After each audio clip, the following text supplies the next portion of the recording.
can't outdraft them, they can't outplay them, and they can't out-team fight them, how do they beat them?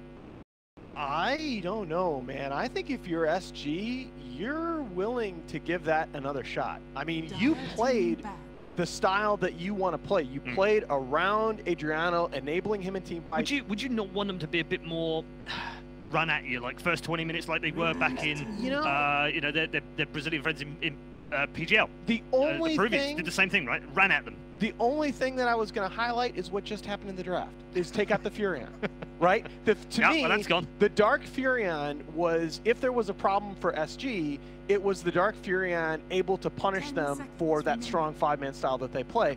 Without that split push threat, I think that last game is very different. I think they really need to employ their wave clear a lot better. So if you watch, like Adriano was single-handedly carrying them through the game by being both the hero that would shove out waves for them and also win team fights. And that's like unrealistic. I would watch Adriano, he'd like go and really aggressively shove out a lane, and then I'd watch like SG have 4 members by their tier 3 mid. You know, like they're not employing that space at all. So, and on top of that, they're forcing their carry to be the one who pushes out the waves when you have 3 good heroes to be able to do that. They have the Jakiro, Earthshaker, as well as Batrider. All heroes that are able to lane shove for you, and Jakiro is one of the better ones as a 5 position to do so, because who cares if you die? You lane shove really well, you can force reactions, but they just didn't really do any of that. They just limited themselves so much. So I think that is one thing that SG could really employ in this game too, that would set themselves up a lot better. On top of the fact that they don't have to play against the Furion split push will help a lot. Yeah, and they've gone for a Bardo Bane as their first pick. Yeah, I was going to bring that up, that if I had to say something bad about that game, the one hero that I didn't think was used properly was that Jakiro. You almost never saw him shoving the lanes.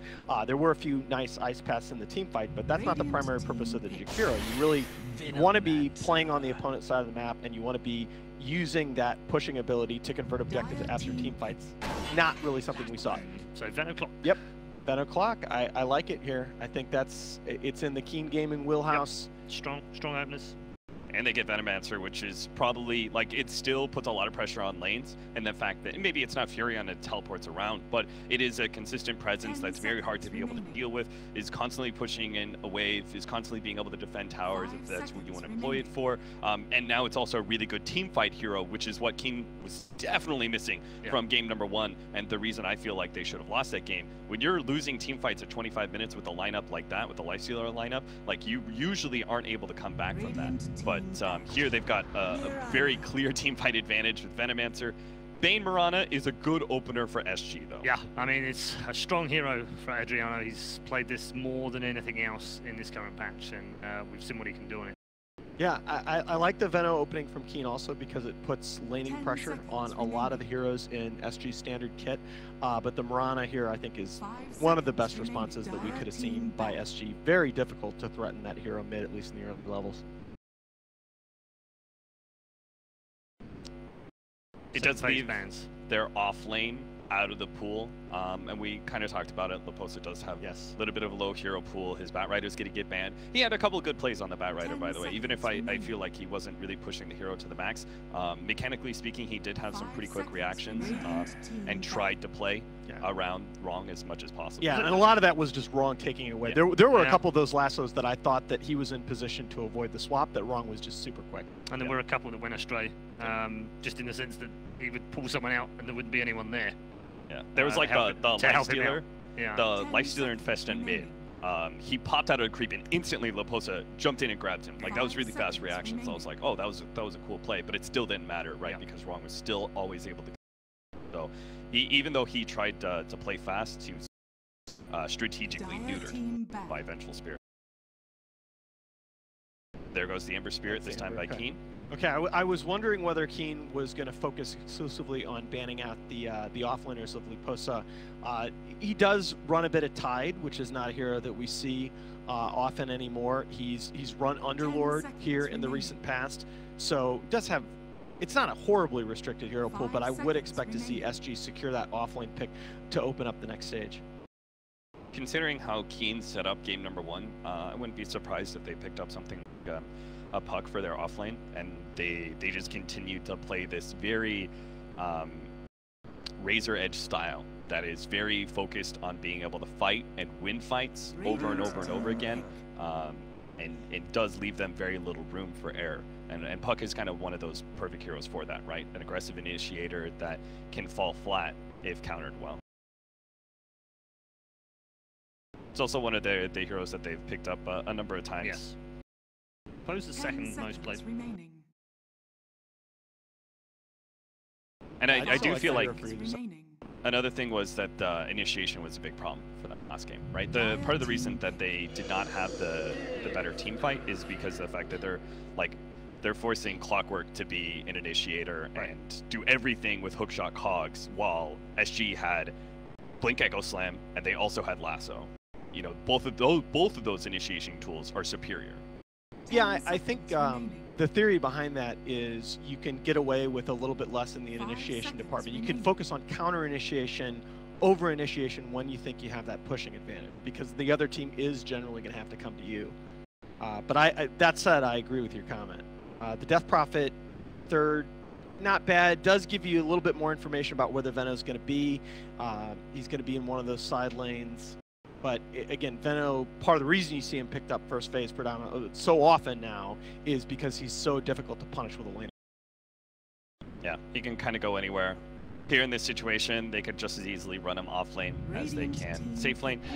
Obviously, with the Death Prophet picked up. Now the Spirit Breaker, which is kind of interesting to me because all these like forward positions, a lot of them had been banned away. And Death Prophet, despite being picked up before Spirit Breaker, is an excellent counter to the hero because you just can't really gank mid at all. Right. It's really difficult because Spirit Siphon is such a strong ability. So I really do think Keen kind of made that read that this is going to be happening. And it always worries me because Spirit Breaker's effectiveness depends a lot on the formation that the enemy team is taking into fights.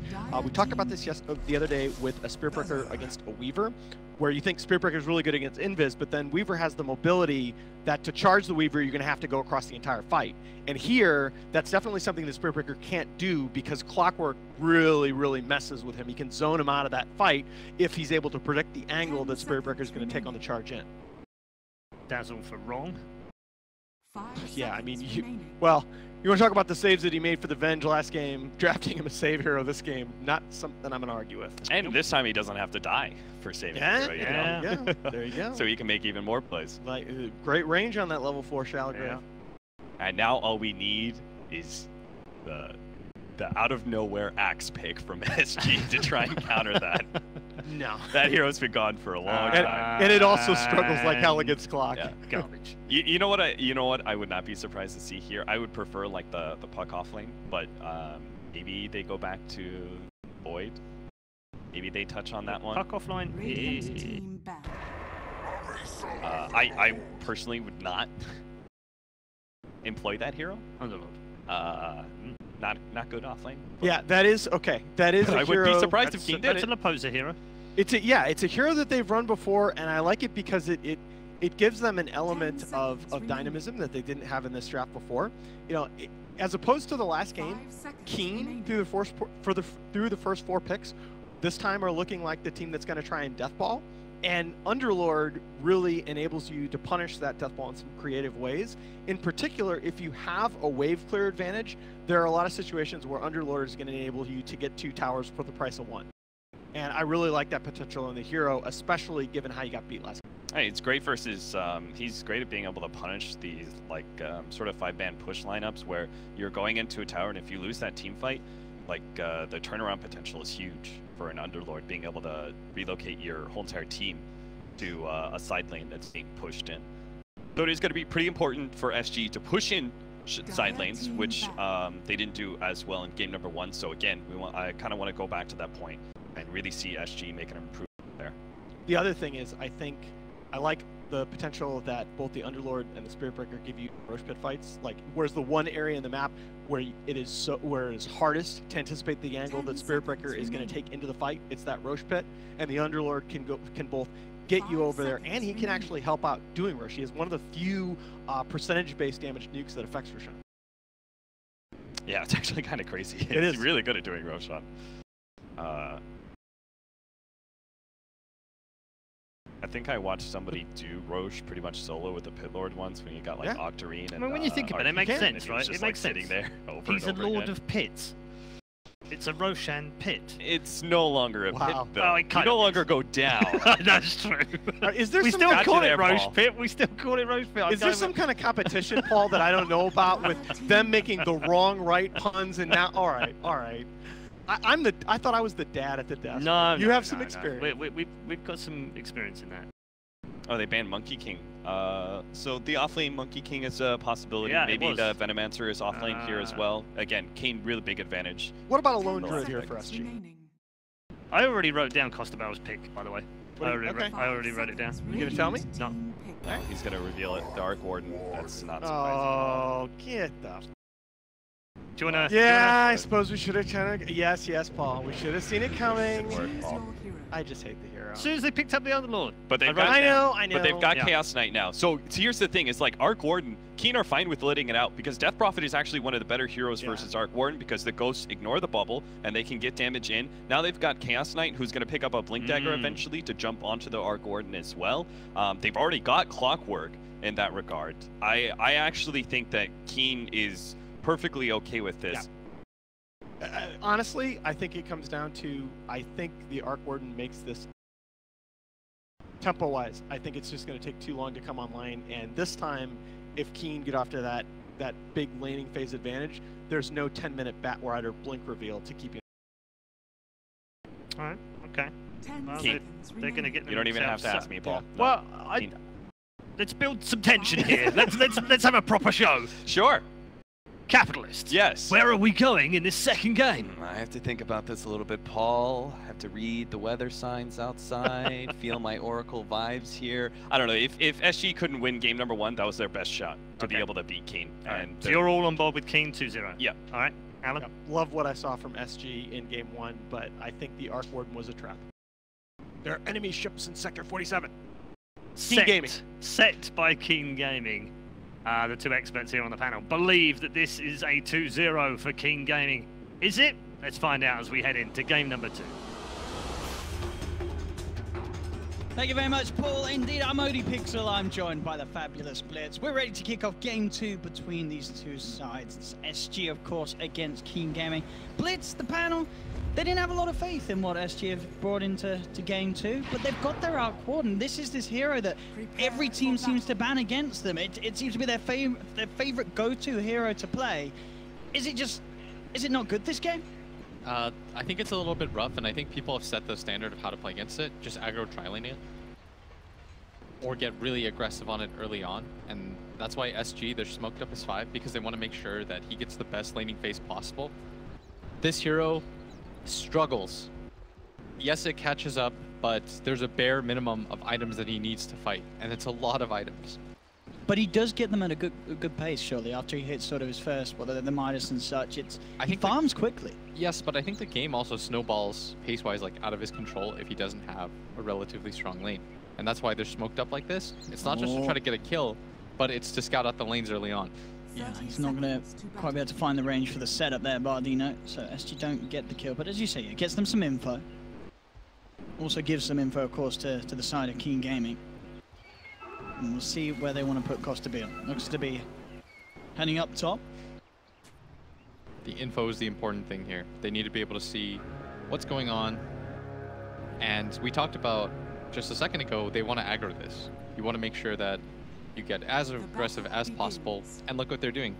I really like what Keen Gaming. So the CK was spotted down bottom, but they know that SG spotted this. So they're like, well, you're going to move.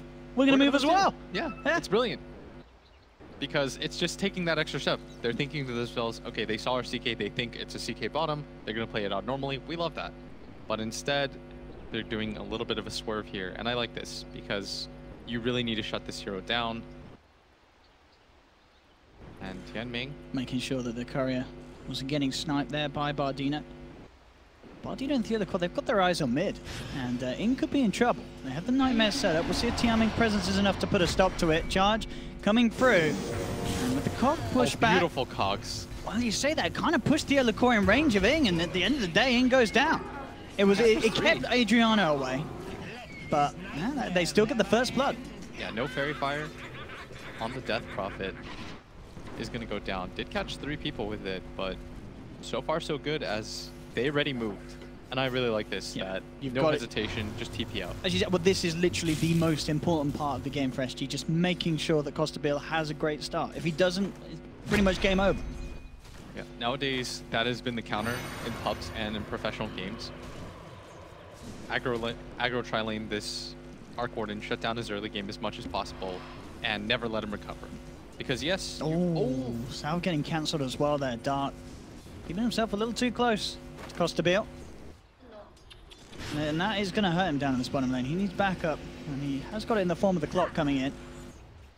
Mid lane again, Bartino just keeping up the pressure with the Nightmare. Tianming trying to come in, pour some aggression onto Costabile, bring him down low. They will go for the chase here. In fact, Costabile, he could be in trouble. I don't know if he gets out of this. They're still at the battery assault. Oh. They do get the deny. It is still him out of lane, and Theo Lacour will pay with his life. So Keen Gaming still happy with the overall flow there. Would have loved to get the kill, but still just forcing him out of the lane. It's still job done. Gives space for Dark, and it starts to shake the Arc Warden off a little bit of his laning stage. Yeah, and talking about how important that was, and the casters mentioned it that the analysts mentioned that they felt that this hero was a little bit of a trap, and so far that's come true as SG even giving him more ideal lane. This is not a fun lane to play. Mid lane, Adriano's doing is he's just falling low, being able to harass him back. Bottom lane charge. I'm sure equipped with the Gale, so Dark makes sure that Theo Lacour can't chase down for more. Yeah, having 3 heroes down here, really putting everything in place to try and get Costabile this farm that he desperately needs. Mid lane though, I mean, Ing's doing a good job at harassing Adriano back, and he's suffering in the regen department. He's going to be have to be very careful how he comes forward to this lane. He's having to get salves shipped out to him because of this harassment from the DP. And he's already been bullied back a little bit. The Death Prophet in just fine fighting shape as up at top Laposa. Not too happy about this current lane configuration as he only has 2 CS to his name, but none of these lanes are going to be particularly easy for the Underlord as he's going to get jumped on right now.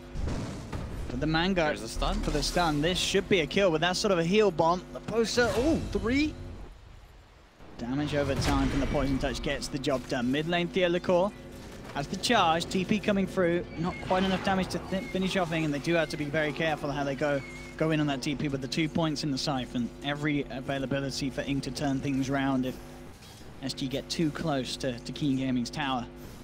You said overall, these overall lanes definitely a problem. They need to find some positive action for Costabile. He's not going to get it down here. They try and go with the lead in. Yeah, the Gale connects, and Tianming's ready. Cogs will push Costabile back. They'll try and look for Bardino, but Tianming oversteps the mark. Bardino will be able to turn, get the kill. SG will keep that bottom lane safe for now. Up top again. GGG stepping up the pressure onto Laposa. Can't really go for a kill with the presence of Theo Lacour's Spirit Breaker in the neighborhood. We'll just continue to focus on the farm, and farm he certainly is doing is he's 20-10 on the CS at the moment. Very, very strong start for the CK in this top lane. Yeah, and once again, Keen very happy with the way that the lane configuration has gone. Even though the Venomancer doesn't have a lot, he is out leveling this Arc Warden. And even saving the skill points in case he has to go into his wards, play the jungle game. If that's the case, so be it, as Dark gonna get charged up. Adriano again backed up by that Death Prophet. Dark should go down here. Another strong kill for SG in this bottom lane. Tianming tried to come in for the helps. At the same time up top, Keen Gaming will find a kill in return onto the poster. So both teams losing their offlane heroes and securing some good action for the safe laners. And SG is certainly sort of fixing the problems down on the bottom lane and making sure that Costabile is not only getting the CS but now getting some kills as well. But the same thing is happening for GGG, and this CK could turn up at a pace that this Arc Warden is going to struggle to deal with at the mid game once Keen Gaming start to get their push together with that DP. And that's why they chose a hero like the Chaos Knight. Instead of opting to go for a later game scenario, they opted to go for a hero that could go aggressive in the laning phase, pressure things early on, and just make it as annoying as possible for this Arc Warden to play, who needs a lot of space to be successful. At top, the heal bomb comes through. A lot of negative armor here. Yeah, very nice play here from these two, GGG. And this Dazzle knowing perfectly the limits of the heroes. Mid lane, SG will look to make a go. Onto Ing, he's got the Siphons. It's a hard hero to go on. You see 3 heroes trying for it, even with the magical burst, it's just not enough. A couple of Siphons, and Ing, he has more than enough sustain to deal with 3 heroes trying to gank him. That's the power of the DP, well. Yeah, and if you're not equipped to instantly burst them down, the turnaround potential is way too high, like you mentioned, as both heroes going to run into each other in the jungle now. Tianming trying to protect his Venomancer, who I think is still okay. He's managing to get farmed, didn't opt to go for the wards build, still saving a point in case he has to, but getting aggressive here at bottom Costabile. As Clockwork just battling the Bane in the corner. He is slept up though. Costabile is ticking down low, but with the other core there to turn around. Now Dark's going to be the one in trouble. He is. SG will get the kill there in that respect. Bardino will go down in return. Tianming, battery assault's enough, so they do find the trades, but again, it is Costabile surviving. Getting involved in action, and Key Gaming unable to really kill off this Arc Ward. He's playing very low on life. He really wants to keep himself in the lane. I believe he does have a salve on the courier once it comes out to him. Have to be careful of any potential movement from Keen Gaming. Lane, Adriano and Ing keeping on par with each other, with the CS both having pretty good wave clear to deal with the pressure from one another. Top lane, the poster's got to be careful. We've seen it a couple of times. This CK+1 can rip apart this Underlord during his early levels. Bottom lane, Tianming overstepping the mark. This is another kill for SG down in this bottom lane. Costabile is getting involved in a lot of action thanks to these sort of movements from Keen Gaming, and it's now become a lane where if you're this Veno or Clock, you've got to seriously question if you really want to actually go down there now as just a lone hero, or even as a duo, as SG are now at the point where they will kill you. And they're punishing every time. They're creating this perimeter for their Arc Warden every single time. You notice that the Bane hides in that jungle area. He spots the Clockwork as he comes in. He never plays past that point either. And with that ward placed, they'll see any sort of TP rotation come in, as they're going to make a move on mid. Yeah, Dark, bless him. Follow up. He left the bottom lane because of these three heroes, and they just chase him straight back the middle.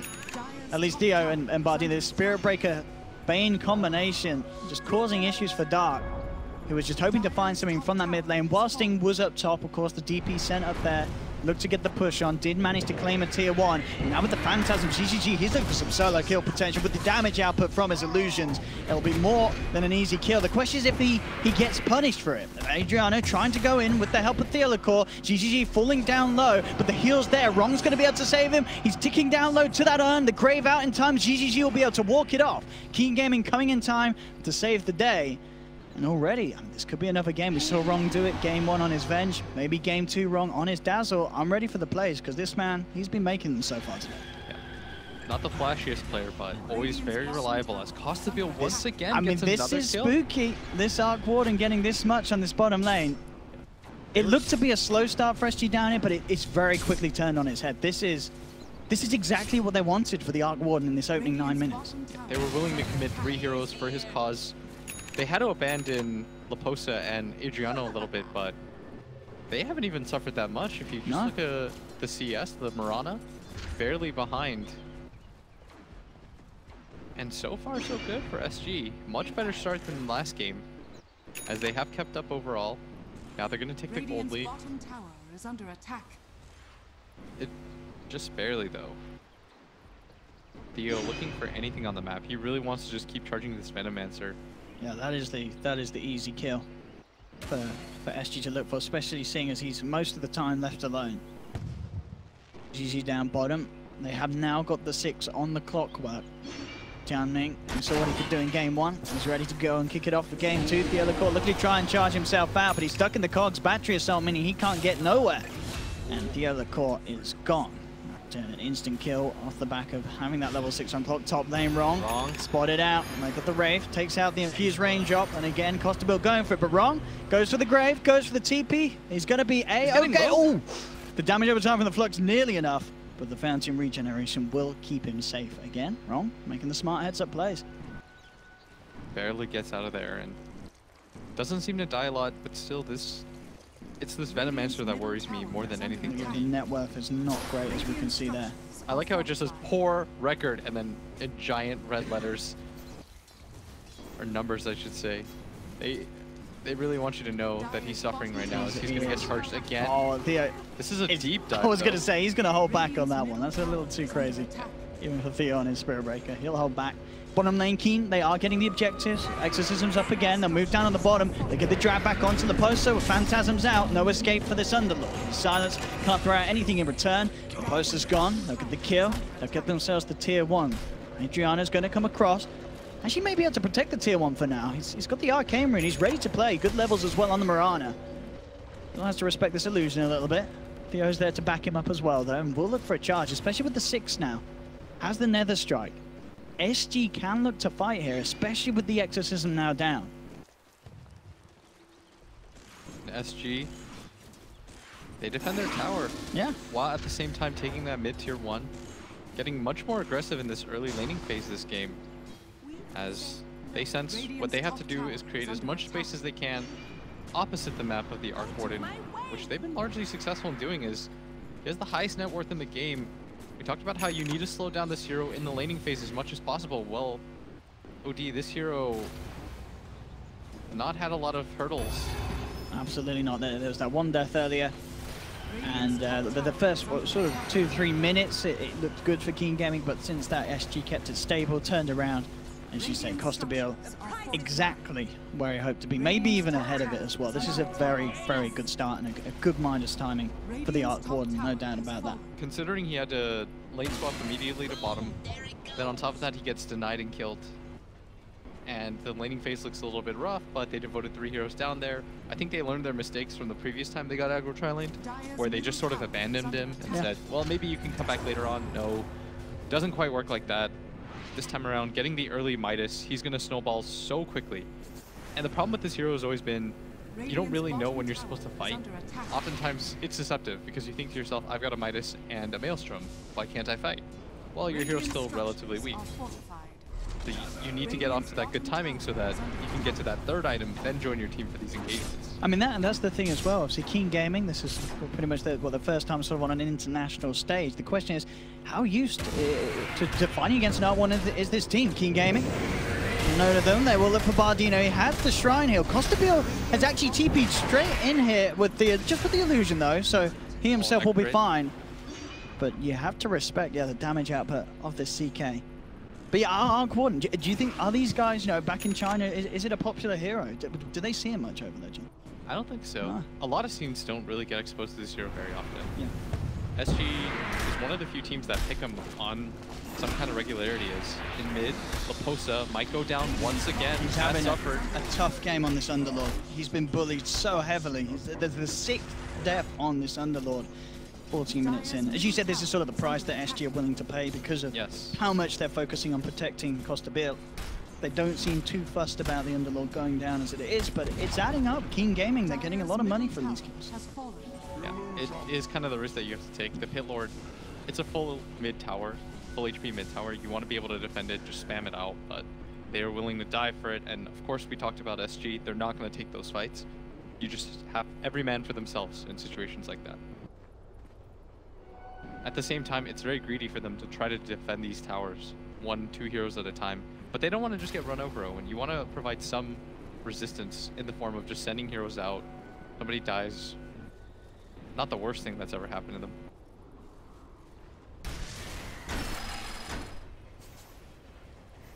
Bit of a missed hook shot, not that it mattered. It's just the illusion. That's 8 gold, man. It's true. It adds up. She lost Costabile. 1300 towards Mithril, we said, and as expected, as soon as that Midas had picked up, the rest of his items are going to start flooding in for the Arc Warden. I mean, as you said, it's the decision of when you want to try and fight this Arc Warden. What is the best way with their lineup to deal with it? Do they need to be heavy on hunting him? Is it all about finding him, or at the moment is he just playing around him? As you said, the rest of SG looking to be where he isn't. Do you just look to tackle the rest of their team, win the team fights with your ultimates, these exorcism, phantasms, taking towers yourself? How do you deal with it? I think you're completely on the mark. You largely ignore him. Because you don't want to run around the map chasing this hero. 1 or 2 unsuccessful chases, pretty disastrous. Like, the rest of the team is still getting farm. If you take a look at the net worth chart, Adriano is on top of this game right now. He's going to get a lot of farm himself. but it's about these decisive maneuvers to take towers that are going to matter. Because this hero doesn't like his tier 3 being pressured to win. Oh, look how deep Bardino is as well. He knows someone's hiding here, and he is going to find him. Dark does get off the Poison Nova, but with the Fiend's Grip out, they'll be able to take down the Venomancer once again. SG doing a very good job there of just sweeping that tree line and making sure that no one's there ready to set up any sort of reaction from Keen Gaming. Keen Gaming themselves will find the trade up on top, pushing in with the Exorcism. They get the tier 2 in return. And this is what we're talking about. It's much easier to bring the fight to him, pressure the lanes back, eventually set up for this Roshan, which you're assuming that Costabile won't be willing to fight at. Because it does take a lot of items for this Arc Warden's going to be willing to fight. Whereas your CK, from the get-go, one item, all he really needs, the armlet. And he's willing to engage. Yeah, absolutely. And as sort of as the panel said as well, this isn't a game where the Arc Warden can turn up, throw down his little bubble and feel safe in these fights. This just, 4 of these heroes on Keen Gaming don't care about the right clicks. It's all about the magic or the AoE. And CK, he's got the repositioning tool. He can get you out of that bubble. Mid lane, gonna be jumped upon. Theo has the charge into the arrow. It looked like he got the chance to actually yaws up. Doesn't look like it matters though with the pit down. They've got the control. Siphons won't be enough to save this Death Prophet. And SG themselves looking to get a bit of a push on down mid lane. This is going to put a sort of a spanner in the plans for Keen Gaming, looking towards that Roche pit. As SG moving across very aggressively. Adriano looking for the arrow. Just sniper creep. Won't find the connection onto CK. SG themselves, even though they sort of put Keen Gaming off taking Roshan, they don't really have the best lineup themselves for doing it, so they will have to leave that area still for now. Yeah, just reset for both teams as SG playing out their own jungle. And now this Arc Warden is really starting to pick up speed with the Maelstrom. Boots of Travel, I think, is the next item for him. And once he gets that, it's going to be hard for Keen to deal with that. If you look at their lineup, the only hero that easily pushes out the waves is the Death Prophet. I think the Venomancer has been traumatized by every single time he shows himself as the hook shot flies in. Bardino, they get gone on. Tianming, and Gigi going to make quick work of it. Moonlight did come out. I don't think it would have mattered. They did have dust on Tianming, but at least with the Moonlight, they may be able to find something in return. Phantasm coming out from GGG, but he's surrounded by 4. He'll try and rip into Adriano, finds the stun, but the damage coming out from Costabile's too much. He'll take down the CK. Ing actually popping the Phantasm, the Exorcism, despite losing the CK. See if he can get anything off the back of it. Looks like the poster may be the one to fall as the rest of SG do get out of there. They have the Yules to hold him in place. Ing finishes off the kill. Rest of SG, see if they can shut Keen Gaming off on the way back out. Smart TPs over to the shrine to cut this off. Wrong there with the shallow grave. Unlikely to be enough to keep this clock alive as Costabile continues to hammer into him. Another kill for the Arc Warden, and SG aren't done yet. They have the Nether Strike to close the gap onto Wrong. Again, SG finding kill after kill, only losing Laposa on the Underlord. And this is giving a lot. Costabile continues to be in a very powerful position off the back of those kills. Nearly has the Boots of Travels done pre-20 minutes. The Arc Warden's looking very scary this game, Will. Yeah, 2 seconds ago he had 500 gold and we're talking about going for the Boots of Travel next. Now he's almost got it fully completed, even though it says 1k gold lead. You can tell that Keen, they're starting to panic a little bit. They popped the DPL for that. Just for fun. Went in by himself. More or less, they weren't able to grab any sort of objective off of that. They were just trying to get kills, and that's when you know a team has lost a little bit of its pace, because there's no long-term goal for that. You get a kill, what does that really accomplish for you? As SG, yeah, their Bane is really underfarmed, as is their Spirit Breaker, but Costabile is tops in this game by a hefty margin now. He's gonna push in mid, and if you look at this, the Chaos Knight doesn't easily deal with this. It does take quite a bit. They do manage to bring down the Arc Warden Tempest double, but it does cost him half his health. The lane's already been pushed in. The CK not nearly farming as quickly. This is a hero that predominantly wants to fight. Of course, we're talking about Costabile at the time, but Adriano also in a fantastic position on the Mirana. We saw earlier, you know, in the laning phase, he was having a bit of a tough time. We're still finding the CS, but consistently getting bullied back by Ing. And now that the movements have come through and the fight spotted that. The ward, it saw it the entire way through. Straight out. Look how early he TP'd last game. It felt like he was tempting fate so often. This time around, gets out of there immediately, just assumes that they're bottlenecking downwards, and Well, Bardino, yeah, with this wraparound, getting the dispel from the high ground. In fact, oh, they don't know. They thought it was on the high ground. He's got that Invis rune, and he's going to get away with that, so puts a total stop to it. Keen Gaming, not really sure what to do themselves off the back of that smoke being revealed like that. That was such a waste of time. During this time, cost a bill, another 1,000 gold. Getting crazy. It really is. This Arc Warden is, yeah, that net worth is it's just going to shoot off the charts. Yeah, with the boots of travel, he's going to be a nuisance for them all around the map. Yeah. Which means that Keen always have to go back.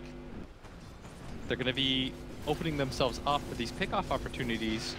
It doesn't take much more for Costabile to get really scary for these individual heroes trying to defend towers, as he's going to immediately boots of travel, start farming Ancients, shut this mid-wave, check for the Roshan at the same time.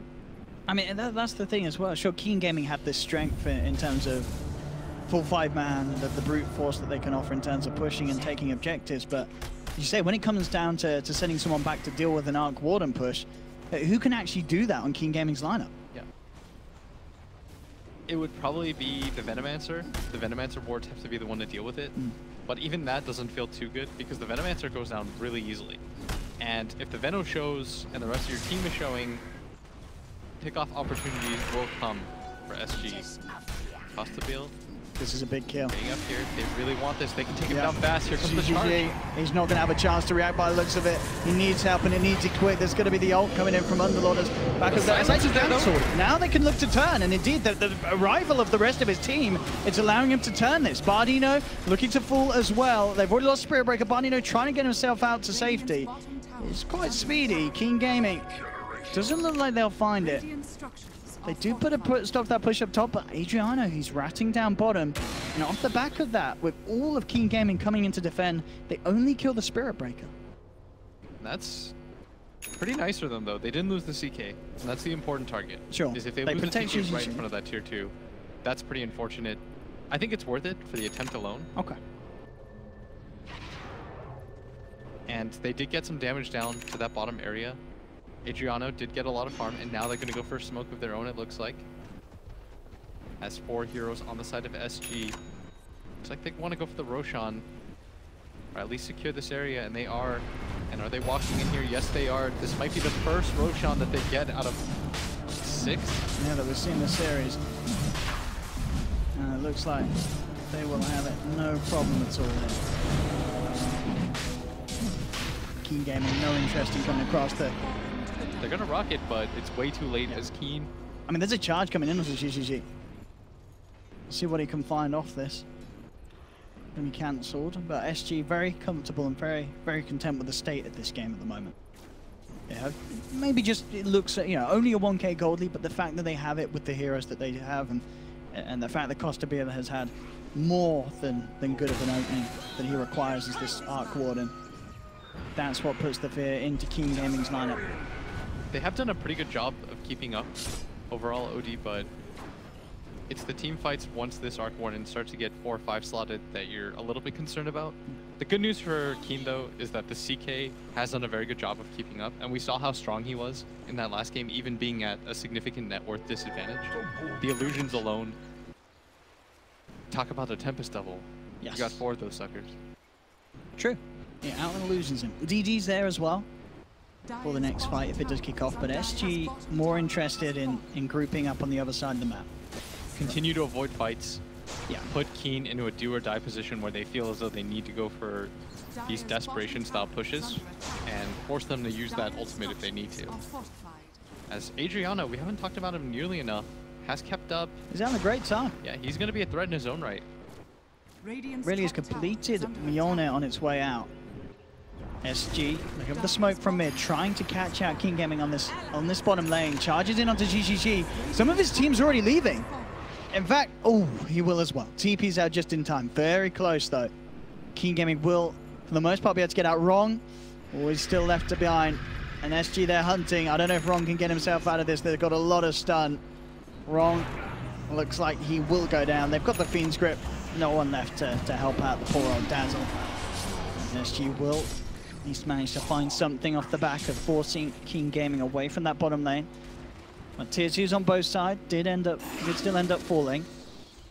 Only the tier 2s in the middle lane for both teams. Still very close in terms of the numbers, but you can't help but feel that SG do feel slightly more confident and ahead in terms of what they're trying to achieve with their heroes. And as you can see, bottom lane, still with that Aegis intact, they want to try and break the high ground. Keen Gaming almost certainly will have to react to this. They themselves looking to try and find the tier 2 mid, but they've got to head back. Base is in trouble. There's no ward set up either, just one, as they're trying to beat on this tower, but this is not an easy attempt for SG. OD, as they don't have that Pit Lord ultimate, that get out of jail free card, and now it's going to be Keen pushing forward. SG, they've got to. Oh, they're looking for the wraparound. Take this fight. They have the invis. Yeah, onto GGG. GGG could kick something big off. SG looking to get everyone out there. Bardino TPs. Oh, he makes it in time as well, just before the hook shot connected. Oh, that was very, very close there. But SG actually get everybody out of there. King Gaming can't quite find the catch. I thought for sure they would have at least lost the main, but unable to do so. And now SG pipe completed on this Underlord. They're starting to get pretty strong here. The Venomants are going to be neutralized, as you see right here, the Bane was in the middle of everyone. And the hook just a millisecond too late. He felt like he could go for more. He felt like his team was going to kill that Bane without him. Going for a little bit too much. Oh, look at this. SG at the high ground, but GGG blinks straight past them. Gets the Phantasm off. Looks towards Bardino, but a the Nightmare buys Bardino time. He turns with the Brain Sap and the Fiend Script. That quick heads-up play for Bardino is going to allow SG to turn the entire fight around. Leap forward from Adriano, looking to force back the clock. The Grave comes down in time. They've lost two on both sides. Ing still getting a lot done with this Exorcism. Adriano getting surrounded, loses the Aegis. Triple kill for Ing. This Death Prophet just absolutely cleaning up. A Nightmare comes through. Adriano still silenced. Ing trying to chase. Hook shot up for Tianming. They're going to get this Mirana as well. Ultra kill for Ing. In a fight that looked like it was very close to going wrong. That reaction there from Bardino, really nice at the start to punish the aggressive blink from the CK. But it doesn't matter that the CK goes down. It was all sort of a bait. They all focus this CK, and they just ignore the fact that this Death Prophet's coming in from the low ground and just slowly tearing them to pieces with the Exorcism. That was a beautiful play by Bardino. Yeah. He set that fight up so well. He gets a sleep on himself so he doesn't immediately get bursted. Grips. But meanwhile, during that entire time, we were also baited. We thought this fight was going to go pretty well for SG. They were perfectly set up onto the high ground. They had their shrine available for them too. All of the circumstances, they should have been able to win that fight pretty handedly. They had the Aegis on top of that. I'm not sure what else they needed there. Their DP just did way too much work as this now is another casualty. Yeah, absolutely. He's got a hook shot if he needs it. It doesn't even need to. There's a full Shivers Guard on Ing. Mid lane though, GGG's in trouble. Graves there from wrong. Is there any way of getting the CK out? I don't think there is. Surely not. He's got the arm. Oh no. He's going to live. The armlet toggle's enough. He dodges it, but the Nightmare's there from Bardino. They need this kill. It's such a big one to get, and they will find it. SG take down GGG. They now look towards Wrong. They have the root. They have the control. The self-grave. The TP. Is Roy actually going to get himself out? He is. Back to base. The full damage is too much. The damage over time still ticks him out. And now bottom, SG, they find two. They're ready to find three. The Nightmare's arrow. Tianming coming in, trying to buy time here to save Ing. Costa Bill's working in onto him. Is the damage enough? It is. Ing's down. Tianming's going to pay with his life as well as Costa Bill and Adriano clean up. Dark trying to turn things around with the Poison Nova, but Costa Bill, he's already TP'd out with his main arc. He's going to be fine, but this Venom may not be. He tries to TP, but Adriano's in with the arrow. SG clean up. Get the team wipe. Triple kill for Adriano. And a swing the other way is Keen. Not fully geared up and ready to fight. They had to commit a lot to trying to save that Chaos Knight and unable to do so. Then once again, the Bane in the perfect position catches the DP on the south end of things. Allows them to wipe house. What a great series to start the day off as well. These first two games so far. Oh, look at this. GGG's though. That jumps in. Adriano's down for 70 seconds. They've got to get out the poster. Look at the TP back home. Theo, is he going to be able to keep himself alive long enough? He is. He'll get out. GGG has got to be careful. Wrong with that. It's great. Just saving him. Again, this damage output that SG can kick out. Whilst Key Gaming try and goes for those sort of plays, it's incredibly terrifying. And once again, it goes the other way as the Mirana dies. Still, wasn't a team wipe by any means. Gold lead still in favor of SG. Costabil right back to farming again. I think he learned his lesson. He said, guys, I was really far ahead and I still couldn't fight. Let's just reset things. I'll let my illusions push things out. No problem. But it's this Death Prophet, almost level 20, has quite a lot of farm on him. Shiva's guard complete. BKB going to be following shortly after. And it's the Death Prophet that they need to get rid of in these fights. The Absolutely. CK, they have to remove him. not that big of a deal as he picks up an Arcane Rune, wants to be able to use that ultimate if possible, but with no objectives readily available for him. They would really like it if Roshan was up. But instead, he's going to shove out top wave with this Dark. Going to be the person best suited to dealing with this Arc Warden split push. You know, needs to be very careful about showing on this top lane. He has done so much for SG in this game as a 4-position, 5-position Bane. I mean, yeah, as a Bane. You know, we see Bane seems to be coming back into popularity at the moment, but a lot of games where we just see a Bane suffer. Sure, he gets some good intel on the map, but Bane, it's very easy to just constantly feed on this hero. Look at this trap at bottom. As mid tower does get taken by the Tempest Double, what they're waiting for is for Dark to push up. And Poke flies, doesn't connect. He's trying for the post or Bardino there towards mid, but doesn't quite get it. Diffuser Blade now done for Costabil. It's a lot of damage that will fly out from this Arc Warden if he can find the right position to be in. But as we've said, it is hard in these fights still, despite the huge amounts of farm he has. Once he's got the completed Hurricane Pike, then at least with the extra sort of stats, he's going to feel a little more confident. And Theodor's there hidden, ready to sort of go for a bait. But the question is, can these two heroes actually do this? I'm not sure they can, but... Ing's still very, very big. Theodor still being very patient. Maybe if he gets lower. I think they've got to decide against this. Meanwhile, GGG in the mid lane, actually able to get the jump onto Adriano. He's looking for more. Laposa will immediately Dark Rift out, and indeed Theodor just stays hidden. He knows they cannot fight down bottom. GGG able to close the gap onto Bardino. This time the Nightmare not enough to save him. Double kill for this CK. And I've got to say, this Blink Dagger pickup on the CK. You know, GGG, we saw him very good with it in game 1 and game 2 as well. It's caught Adriano off guard 2 times. You know, this is a couple of times that he just blinks in, has the easy gap close, and Adriano can't do anything to react to it. Yeah, and what's weird is that he knew the rest of his team was bottom, unable to do anything in return for that, as this mid tower, Phantasm is up, here comes the Exorcism, it ignores this bubble, they don't care too much, they're pulling forward. That's just the Tempest double, but will be forced back, makes it harder for Costabil to keep this defense going, has the bubble. This is a lot of damage. Yeah, they continue to pump into that tier 3. Tempest double will go down. Full heart now completed for GGG.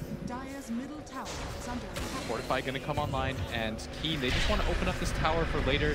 The Roshan is going to come up soon as well. Now they got to get back as the charge. Gonna come up look at that! Oh, it's beautiful. Straight for the midst of it. What will it add up to, though? That's the question. He just turns onto the Theodor. He's gone. Can they get anything more? Laposa stuck in the cogs. Dark saved for the moment being. Shallow Grave comes out from wrong. The Nightmare's there to cancel the TP. Dark will pay with his life. They're just leaving him there for now. He finally goes down. Fiend Script comes out just in time. Bardino gets the grab onto GGG. That's the CK out. No buyback. He's down for 70 seconds. SG, they've got a great window of opportunity to get some big objectives. They need a Roshan with this. And this will be the second Roshan of the game. They struggled with it so much last game. This time around, it's theirs to take. Starting to get low already, Keen. They did open things up a little bit by taking that tier 3 tower mid, but maybe not worth this trade. And without a hookshot available and no steal opportunity, where's the rest of SG? They need to get here. Yeah, SG's got to do this quick. And I don't think they're doing it quick enough. Wrong already sort of fronting the defense as he just waltzes in on the Dazzle. And he says, go on, take it. And really feel like this would be a mistake for them not to be able to take. Costabil actually went bottom instead of immediately committing for this Roshan. And I mean, SG, they're charging in. Theodor, of course, looking for it wrong. Straight away, trying to kick things off. Arrow comes in. Look at this wraparound from Adriano. Bardino, they'll take down the Dazzle. Nightmare set up onto Ing. This is your Death Prophet just evaporating. He's got the self-fuels. It's not enough. The route continues. They lose another. Keen Gaming losing multiple heroes around this Roshan pit. And they're going to get more as well. Tianming, hook shots up to the Ancient, but the charge is there from Theodor. They should have the control if they can get the Nightmare off, and they do indeed. They surround the clock, and that should be Tianming slowly but surely going. Now he's pretty tanky with the drums in the urn. They have the charge. He's got the cogs. I mean, he's taken their interest away, but it's still ends up in him dying. They did, of course, finish off Roche on the sidelines whilst this was all going on. Costabile now has the Aegis in his hands. And this game is looking very tricky now for Keen Gaming. SG hitting all the objectives. Costabile continuing to be in the dream world for this arc. Won an 8-11, level 22. SG are ready to go high ground. And the question is if Keen Gaming have the tools to stop it. They may even need to buy back 25 seconds. If SG can force one of these out, it would be brilliant. It's just a small window. We'll see how much they can abuse it. This tower's already low. Costabile gonna start knocking on the front door as they have to deal with this. This illusion, very tanky. CK commits for it, and it looks as though they are backing. Okay. I feel like this is a fight they could have committed to, at least on the tower, but... I mean, I guess they know that all the ultimates are there. Yes. Exorcism's back up, Phantasm as well as Poison Nova. They are to... You've got to respect those, even with the Aegis, as we've seen. You know, the Aegis does not mean you can win these fights. There's a benefit, though, of going aggressively against that Death Prophet. If you can force her ult defensively, then you just immediately back out. You get out with all your lives, then you'll reset, go back in as soon as it's done, and this is exactly what they're going for. They want to go for these aggressive plays. I like it as this SG. Could be perfect. They're playing for the win right now. If they can find Dark, maybe they can transition this into a high ground push. They've got the angle here. Oh, it's the core. They're trying to find more. Costabile has the Tempest double. I mean, look at this damage coming through. King Gaming, they're trying to react. He's coming in from the side. Wrong has the Grave just in time. Nightmare comes through. Tianming goes straight onto the backlines. Hookshot onto Adriana, but Adriana leaps out. He'll be fine. They'll take down the Venomancer, who instantly buys back. GGG trying to clean up. Takes down Costabile once. That's the Aegis gone. Repulsor falling low as well. Ing still alive. They can't kill this DP. They've lost 2 SG, and they're potentially losing more. Wrong with the Grave, keeping it alive. This DP's going to be fine. He's backing up. Saved for the time being. And GGG just cleaning up the backliners. The stun comes out onto Adriano. This Marauder, can he finish off the kills? Gets wrong, but no, GGG lands the crucial crit to take down Adriano before he himself dies. Ultra kill for the CK. SG get wiped despite the Aegis. As we were saying, Aegis does not mean an easy fight at all. If Keen Gaming can keep their cause alive, and they did, that DP and CK went absolutely ham. Everything looked perfect for them, but they couldn't kill Ing at the time that it mattered. His ult did so much damage in that fight. I want to see how much damage he dealt in that engagement alone. I actually can't believe they lost that fight. They even defused him down after the Yule Scepter. I felt as though at that point, SG had that fight in control. Costabile was in a good position, and now DD on the CK. They need to, they're trying for this. This CK has a DD, they've got to be so careful. Adriano jumps forward, looking to finish him off. He's falling down low. Is there going to be any sort of save? There's not. That's the CK down. SG, they're holding. They did lose the melee racks, but they're making sure that they make Keen Gaming pay for it. Not only the CK going down, they'll catch the clock as well. That's the gem hitting the decks back into the hands of SG. So SG losing the racks, but that's 2 big kills to get off the back of it. This is like the weirdest swings in a game I think I've ever seen, or in a series I should say, as one side just trades lives, the other obliges and does the same to try to keep things close, I guess. As they do manage to nab a Rax, and now it's going to go the other way. It's going back SG the other way. doing the same thing. Oh boy. There's no clock for 50 seconds, and Tianming has been a crucial part of these fights for Keen Gaming. No Exorcism still. Phantasm's there, but the CK's down for 40. He may have to buy back if they wish to hold on to some of these structures. The arrow, it hits! It does. Costabile gets a fair bit of damage down onto this DP, and indeed he has to buy back. They're getting the CK back into this, but the post, he said, we're out of this, boys. Looking to take the ball back. He gets them all. The poster takes them out back to safety. The buyback from GGG will not grant them any kills for Keen Gaming because the save's there from the Underlord. And this time it's SG that gets away without having to trade anything. Their first successful trade. They do lose that Rax mid, but in return they get a full set at bottom. They did a lot of damage to that mid tier 3 tower with Costabile's Tempest double. They got the gem back at the same token, I think. And now it's Keen trying to take a structure as they are sending in the Phantasm illusions into that shrine. This next fight though, gonna be key. How they use the Exorcism. They use it defensively. Maybe they can't take any structures after that, as SG, their high ground is very strong. Might want to wait though. Another 50 seconds for the Dark Rift to come back online for Laposa. That's been the key for them in these engagements. It really has. I mean, that single play alone is making all the difference. Definite casualties would have been had if the GGGCK was able to get his hands onto the members of SG. Yeah, they're smoked up, pushing in. If they can kill this CK, it may even just be game over. Yeah. Keen want to take this fight, though. They've got the high ground. They really do. Leposa, he's the one to front it, comes in with the two-man route. They've got to be careful. Keen Gaming charge is coming through onto GGG, blinks in, the charge connects. Wrong trying to hit him up with the backup. They're losing heroes pretty quick as Pardina just melts to the power of the exorcism. They're focusing in, has the PKB. Can he keep himself alive? With the self-heals, he's buying time. Oh, they're going to get it down. Rog comes back in, he gets the grave off. Is it enough to keep him alive, though? It doesn't look like it. The charge is there. Double kill for Theolacore. GGG surrounded. He's still trying his best to fight up, but the control from the pit from the Underlord brings him down. They've lost 3. Leposa should tick out 4 HP, 5 HP. He's already healed through it. He's going to be 1 HP. No, he's dead. Oh, he's going to live. Oh, he's all right. Is it? He is. Oh no, he's not. Through the rug. Oh, he's still alive. Finally goes down. The rocket will finish him. That was the buyback, though. If they can take down this arc, the silence. Tiami's got the control, but the other core charges across. They're trying to keep Ing off Costabile. Is that enough to save him, though? They're looking to fight. Costabile's trying to be into Tianming. The rod is going to connect onto this arc ward, and Ing, he's chasing him. Can he actually finish off this arc one? It would be such a huge kill for Keen Gaming. He's got Yule Scepter up soon in 1 second. There's the charge, though. If they get this kill, he turning. doesn't have buyback. He's got to be so careful, Ing. 3 men down on his team. There's the Nether Strike. Ing's down for 110. SG may be down 2, but it's Keen Gaming that are down 4.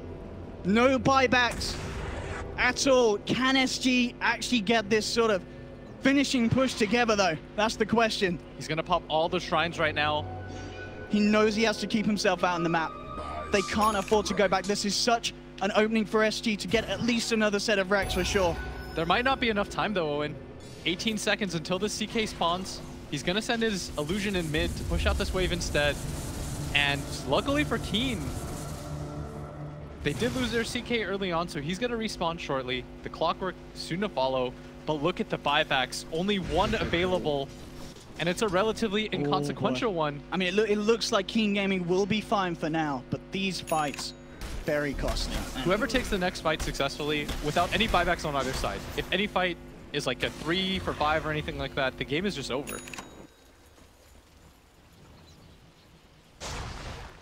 And Aegis, name of the game right now. They've got to get this rush. All about it when we spin it back up. It's slightly longer than this one. A couple of minutes until Roshan. Without any of those buybacks available, the Aegis and the cheese are going to be so valuable. Yeah. 2 minutes push out. Be precise. Still, the CK, quite strong, has that heart, almost has a Manta style completed too. And Costa build, even though he's 6-slotted, it doesn't feel as though he can fight at the same pace as his Death Prophet. No. The damage output certainly comes quicker and faster from Keen Gaming's lineup. It's just the positioning of Costabile has been very good in these fights. He's able to sort of out-sustain them. He's got good kite potential as well once the BKBs and such are gone. And he can keep his distance, and he can draw the fight out to the stage that, even with the sustain of Wrong on the dash, there's just not enough. Oh, Tempest double. Get ripped to pieces. I say that. Well, find himself some time, Costabile. They're trying to lose it. They're trying to pressure this top lane as much as they can, just so they always know where Keen is. And they want to secure this Roshan area. They already took down the shrine. They understand that this is the most important objective on the map right now. Yeah. Even more important than trying to take down a tower, it's this Aegis that's going to mean a lot for both sides. If Keen Gaming can get it on that CK, SG would struggle to take him down twice. He has a lot of health on him. And conversely, SG, being able to get it on Adriano would be huge. He's got a double damage rune bottled up. In anticipation of this fight, SG gonna hold this high ground. They're playing very patiently this time around, not willing to risk anything. 16k gold lead, but they understand that the team fight is still very strong for Keen. Cannot underestimate it. This Death Prophet, 9-second BKB still available on her. Level 25s coming online right now. Tiaros, 30% lifesteal. Nothing too surprising from either side. Opting to tank up as well on this TP, Ing just knowing how important it is for him to stay alive. As long as he outlives that initial jump from SG, the damage, it's going to come out from him. As we saw from the stat that popped up, 37k damage, 44 minutes in, that's absolutely insane. This is incredible numbers being pumped out by the Death Prophet. Yes, and for Keen, the objective is keep your Death Prophet alive as long as possible. use your death, keep your dazzle alive at the same token, try to get at least 2 graves off in that engagement. I mean, look at this. It is annoying. This Arc Warden split push the Tempest double. Suddenly your CK's out of mana. He's down to half health. He has to go back to base. It's so annoying. If they can coordinate a fight around sort of just... You're not going to kill a hero necessarily with Tempest double in terms of the cores at least, but you're going to be able to get them to a point where they have to back up. Yes. And then suddenly Keen Gaming, there's this little window where there's just 4 heroes that are ready for a fight, and a core, he's back in the fountain. What SG wants to do is they want to try to isolate that dazzle, make things as annoying as possible, play around that Death Prophet ulti. If you can't immediately burst him, you've got to get out, start the fight over again as Keen. They recognize too, this Aegis is up. It's so important. Yes, and both teams, they anticipate this. This is going to be the big fight for both sides. Whoever gets on top of this fight.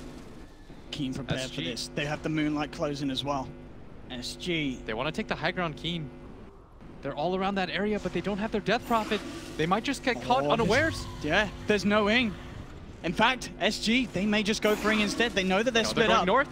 Arrow, one will connect onto Tianming, the poster. Drops down the Pit of Malice onto 2. Costa Bill sending the Tempest double in. Dark, Wrong, and the rest of them in trouble.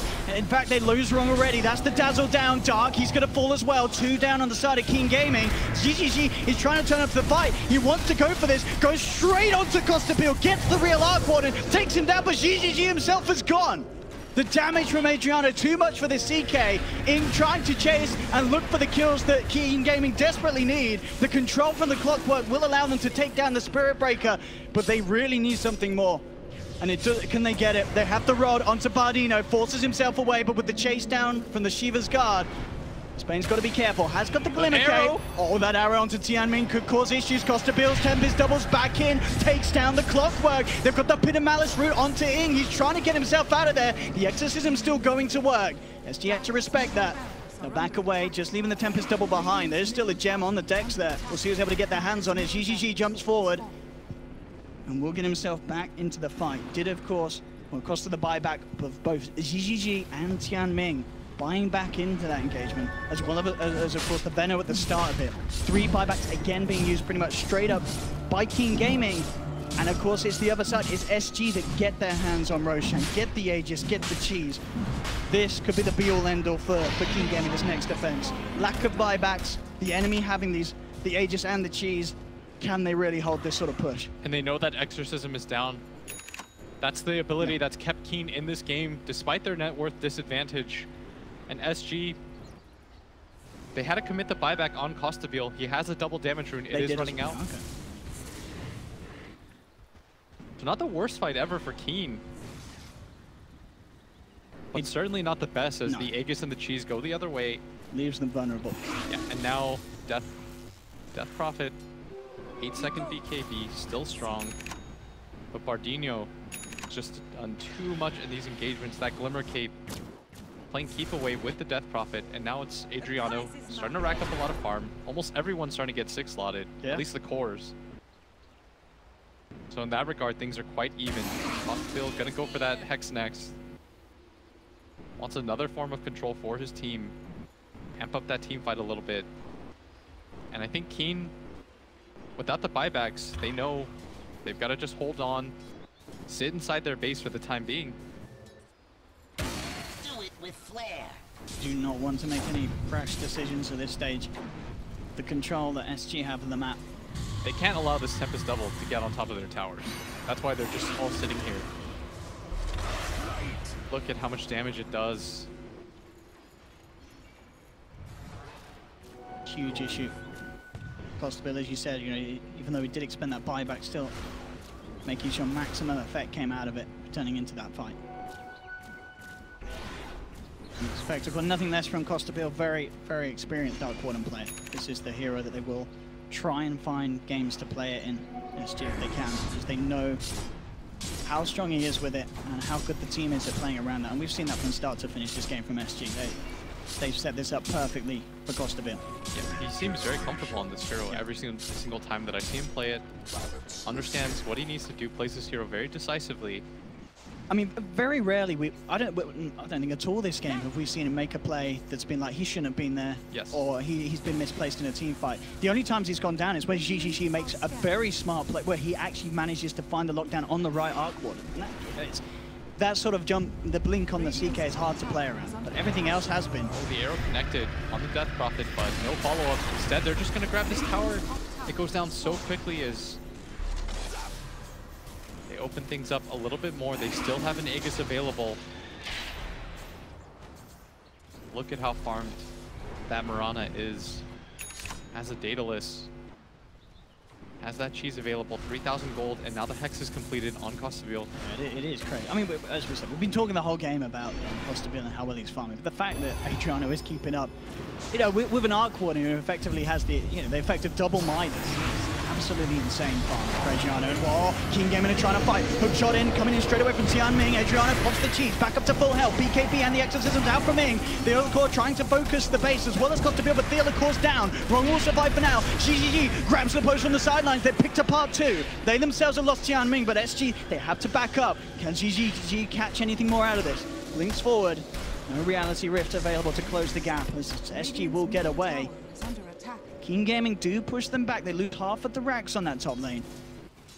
They still the other alive. That was very well done by Keen. They held the line. They made sure that their Dazzle didn't go down without a fight, even though the Spirit Breaker committed. And I like that they didn't try to chase or overly chase. They kind of kept in a tight ball to make sure that they didn't just get isolated and picked off. They protected each other.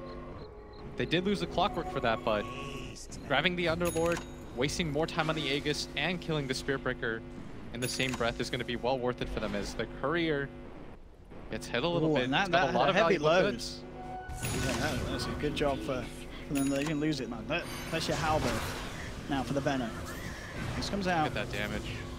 It's nasty. Got quite a bit of a punch from that. Ing is there to help him clear out the illusions. Yeah. But with that Talisman, he just evaded most of that. Yeah. That halberd going to be very important for that Venomancer, who doesn't deal a lot of damage independently, but if he can stay alive long enough, get that ultimate. Now the CK going for Scotty next. And I think for Keen right now, the objective is just to get everyone as strong as possible. Get 6 slotted on all your cores, defend your base, wait for them to make too aggressive of a move on the side of SG, as we saw earlier. Like, this is one of the more unprotected 22,000 gold leads that I've seen in a while. Absolutely, yeah. With this sort of lead, and still struggling because of the plays that are coming out from Keen, you absolutely have to hand it to Keen the way that they are holding whilst playing at such a disadvantage. And a lot of it I feel down to as well just how much the CK can do with the items that he has. You know, GGG, he's maybe 10k behind Costabile, but it doesn't matter. With that Phantasm, with the catch that he has, it's a dead hero no matter what. He doesn't need any more items to bring down the cause of SG at the moment. He's kitted up enough to fight against them despite regardless of what SG buy on their cause now. SG, they might have found an opening here. Theo wants to try to ultimate, but... And they will be able to have a good retreat here with the silence onto 2. Arrows flying in. It's not going to quite make the connection, and that was about, but the Spirit Breaker cancelled his charge there, didn't he? What he wanted to do was stop it, try to go for the ultimate when he gets a little bit closer, and then they immediately get the kill. I think he was like trying to do that like quick stop, go for the Death Prophet, but wasn't able to do so, and that would have been a really good opportunity for SG. That was only 2 heroes there. The rest of Keen nowhere near that vicinity, but instead they've got to start over as SG pressuring this mid lane, getting rid of the creeps, making their way down, as they already did take one of the racks up at top. They're all swarming in this area right now. This CK has to be careful. They have a Hex. If they get wind of him being on side, they know what the real one is. Oh, the hook shot, Tianming! Straight away, coming through. GGG's in as well. Have they got the damage? They haven't. Costabile, will they be able to get himself away? And the poster says, we're getting out of this one, boys. They get straight out of there. Oh, this is so good for them. Phantasm, Exorcism, BKB's popped, and Keen Gaming can't get the fight that they want because this Underlord just takes SG straight out of it. They use nearly everything, and this might just be the opening that they needed. SG Roshan isn't quite up yet, but without Exorcism, I think they're strong enough now.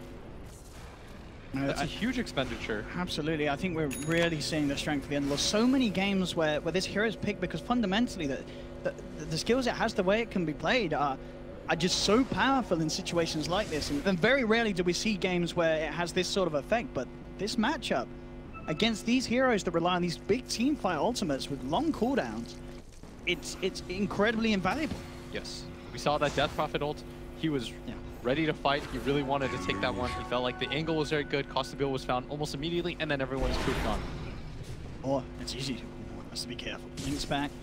SG coming back across. As you say, it's all very nice being able to get out, but the big thing is how much you can do off the back of it. Yes, and now this is going to be one of their better moments. For Ing, he's got a lot of armor, a lot of backup. Will be forced back. SG sending Costa Bill's Tempest double. He's got a lot of sustain from his teammates. Even without any of these spells, it seems like strong. SG, they're still reluctant to go for that high ground. It's still scary for them. It's not easy for them to burst things down. With the 3x Plague Wards on the ground, Keen feel very comfortable holding this high ground area, as now the Mirana ulti popped just outside of vision, but they've got sentries. Yeah, and Phantasm's back up. With the Octarine, Ing's pretty much got Exorcism. In fact, Exorcism is there now. The big ults are back up. SG, can they really do this with these ults really in play? far forward. He gets hexed up though. They have the charge back. Fiend's Grip as well. Onto the Death Prophet. Can they get rid of Ing? It's falling low. Wrong's there, just in time with the Grave. Allows Ing the charge to get the BKB off. He backs away. He still goes down. Costa Bill gets the big kill. Takes down the DP, but it costs Costa Bill's life. The Venom's out as well, but the mass buybacks coming in from Keen. SG are trying their best to clean it up. They're focusing GGG. Defensive Nightmare buying time for Bardino. He's playing around with GGG. Again with the Glimmer Cape is not enough. GGG gets the kill, but it costs him his life. GGG down, but SG are taking heavy casualties. They've lost 3 overall. Keen Gaming again having to buy back, but they're doing a lot with it. They find the poster as well in the mid lane. That's the Underlord going to go down slowly but surely as well. They may have had to buy back themselves, but they're in a very good position to force SG themselves to also buy back. The unfortunate thing, though, was that the Death Prophet did use his ultimate. Thought that he was going to live for half a second longer. But at the same time, Roshan is available, and this is a big objective. This is going to be the first one in the game for Keen if they can nab this one. And it's only the Mirana alive. I'm not sure. Almost certain there's no way that SG is going to commit buybacks for this. Absolutely not. They've got to let this go. And with the Cheese or an Aegis on these cores, we saw how much they struggle taking them down in the first place. If they have the Cheese or the edges on him, like that last fight, totally different.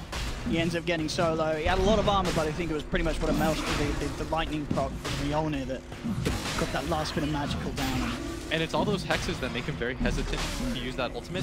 And the cool thing about this Aegis OD is that it's going to finally allow them to maybe use their Death Prophet ult offensively.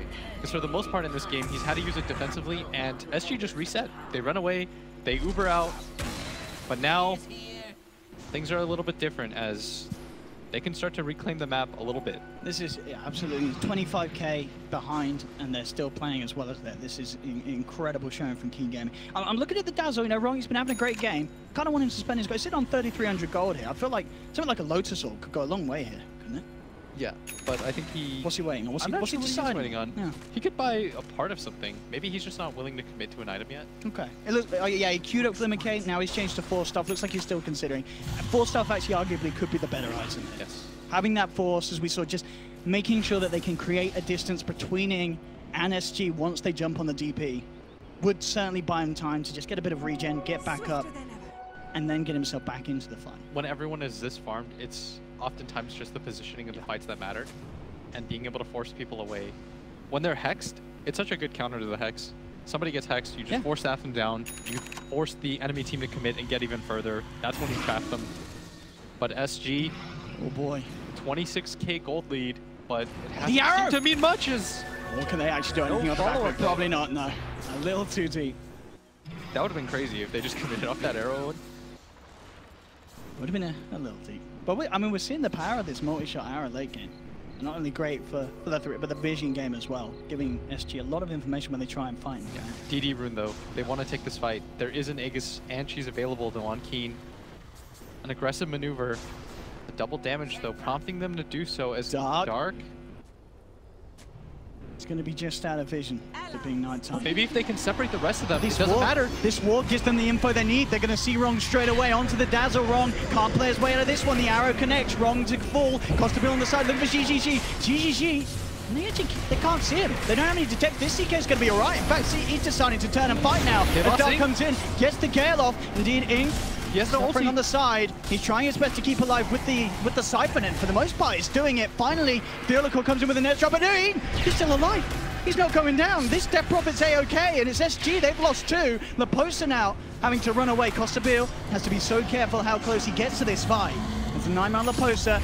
Bardino just trying to do everything to buy time for Leposa to survive. And I tell you what, it's working for the time being. SG are drawing out this fight very nicely. Costabil now has the Tempest double back out. They turn. They're looking to bring down Cancel. They get it. The arrows fly through. Not going to find the connection, but they're getting the kills, SG. That's the Veno down for 2 minutes. GGG will buy back, but it's only him and Ing left for this defense against the 4-man of SG. SG with that team fight may have just done it. I don't know if Ing and GGG can hold back this sort of a push. Bardino trying to get the catch in. Both cores without their ultimates. SG will clean up the top lane. Move towards mid. What are we seeing on the Exorcism? Yeah, 40 seconds still. 30 seconds on Phantasm.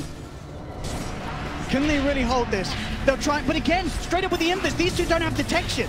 That Bane's fine. Bardino's okay. Buyback comes out from the Spirit Breaker. He knows that the buyback's not available for the clock and the Veno. SG want to finish this. They're trying to go in hard onto Ing. Gets hexed up. Wrong's back in the game on the Dazzle. There's the bubble out as well, making it very hard for GGG to do anything in response. He gets Costa Bill though. Drags in the Arc Warden. Can he finish him up? No! GGG's down for 2 minutes. SG, they get the kill. They force Ing back to base. They'll move on to the tier 4s. GG is called. SG will finally close up the game. But what a game indeed, ladies and gentlemen. The series stands 1-1. We're going to a game 3 between these two sides, and Mike, I don't know which way it's going to go, Blitz. These are such scrappy games from both sides. Even with these 20k leads, both teams keeping it as close as possible. SG, they finally run away with it. It took such an effort. In that last fight, the Death Prophet, it was just her inability to get her ults going for a very long time. Even with the Aegis, she dies. She doesn't come back with that ult.